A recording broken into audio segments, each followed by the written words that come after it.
Is Trump rushing to build new bombs in response to Supreme Leader Khamenei's warning about Iran's secret weapon?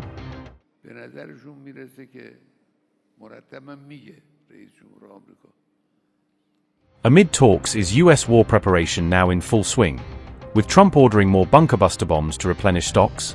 Has Washington shelled out over $100 million after Iran's stunning revelation about unexploded bunker buster bombs left at its nuclear sites? Could the Iran-US conflict involve the same weapons on both sides, as Tehran discovers unexploded GBU-57s while Trump moves to restock them? The U.S. Air Force is moving quickly to restock its arsenal of bunker buster bombs amid rising tensions across the Middle East, signaling a clear intent to bolster military capabilities in the region. On February 17th, the U.S. awarded Boeing an exclusive contract for new GBU-57 bunker buster bombs, as reported by Defense News, ensuring a steady supply of these powerful munitions.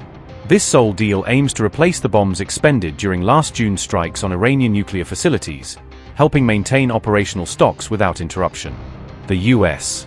Air Force stated that issuing the contract to any other vendor would result in unacceptable delays, prioritizing swift replenishment of critical weaponry. Such delays, the USAF emphasized in its February 17th notice, would seriously undermine the Air Force's overall readiness and preparedness for potential conflicts. Reports estimate the new contract's cost at over $100 million, with initial deliveries set to begin in January 2028, providing long-term sustainment.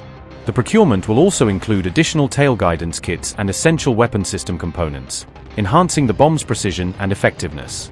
These massive ordnance penetrators, or MOPs, struck Iran's Fordow and Natanz nuclear sites during the intense 12-day war, targeting deeply buried infrastructure.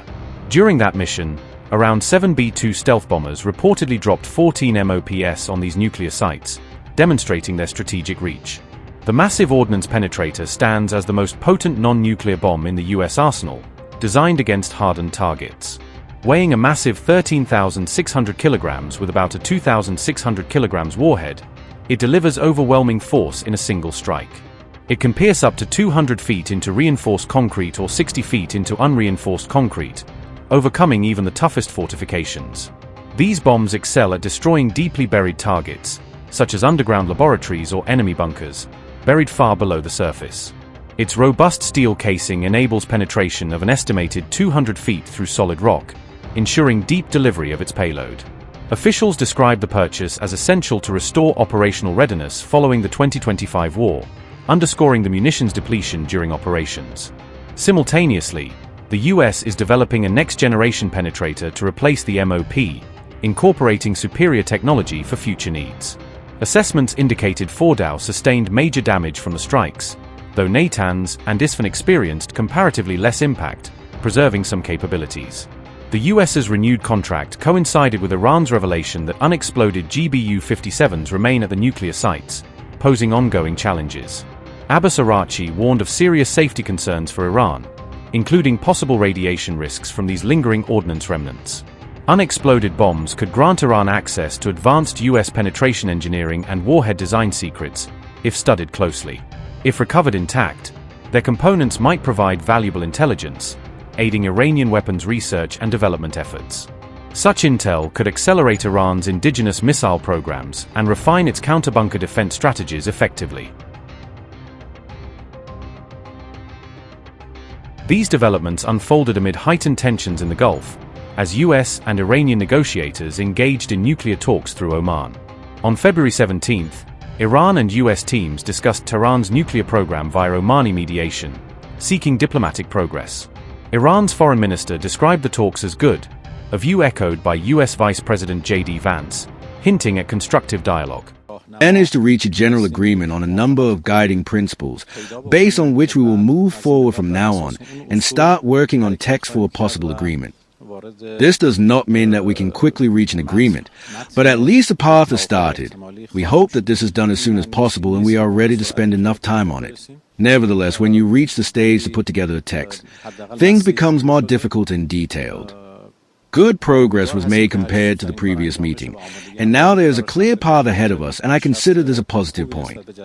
It was agreed that both sides start working on the text for a possible agreement, and then exchange the drafts and decide on a date for the third round. I think the president has a lot of options. We do have a very powerful military. The president's shown a willingness to use it.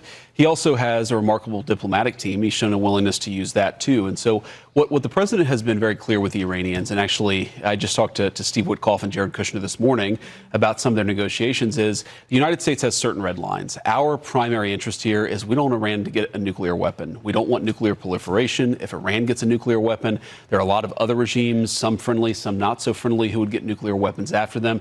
That would be a disaster for the American people, because then you have these crazy regimes all over the world with the most dangerous weapons in the world. And that's one of the things the president has said he's going to prevent. The US has drawn a firm red line against Iran acquiring nuclear weapons, while Iran maintains it has no intention of building nukes. Iran insists that zero enrichment demands and its missile program remain non-negotiable, defending its sovereign rights firmly. As talks proceed, Israel has voiced deep mistrust toward Iran and called for preemptive strikes to neutralize perceived threats. This follows a CBS News report claiming Trump-backed potential Israeli strikes on Iran should negotiations fail entirely. The US has also strengthened defenses across the Middle East, deploying additional fighters and positioning carriers in Gulf waters. Iran, meanwhile, recently held drills in the Strait of Hormuz, simulating the destruction of a warship to showcase its defensive resolve. Following those exercises, Supreme Leader Ali Khamenei issued a direct warning to the US, asserting Iran's strategic strength. He claimed Iran possesses a weapon far more powerful than the entire US fleet, emphasizing Tehran's unyielding posture. They think that our army is the strongest army in the world. The strongest army in the world can sometimes take a blow that will not be able to recover from it. They say that we have sent a ship to Iran. A ship is a dangerous machine, but more dangerous than a ship is a weapon that can take it to the bottom of the sea. Iran, Iran, Iran. The President of the United States said in one of his last speeches that the United States has not been able to remove the Islamic Republic for 47 years. He complained to his own people. The United States has not been able to remove the Islamic Republic for 47 years. This is a good confession. I say that you will not be able to remove the Islamic Republic. So I'll be involved in those talks indirectly, and they'll be very important. We'll see what can happen. It's been typically, Iran's a very tough negotiator. They're good negotiators, or bad negotiators. I would say they're bad negotiators, because we could have had a deal instead of sending the B-2s in to knock out their nuclear potential, and we had to send the B-2s. I hope they're going to be more reasonable. They want to make a deal. I've been told that a deal is next to impossible. No, I think they want to make a deal. I don't think they want the consequences of not making a deal. They want to make a deal.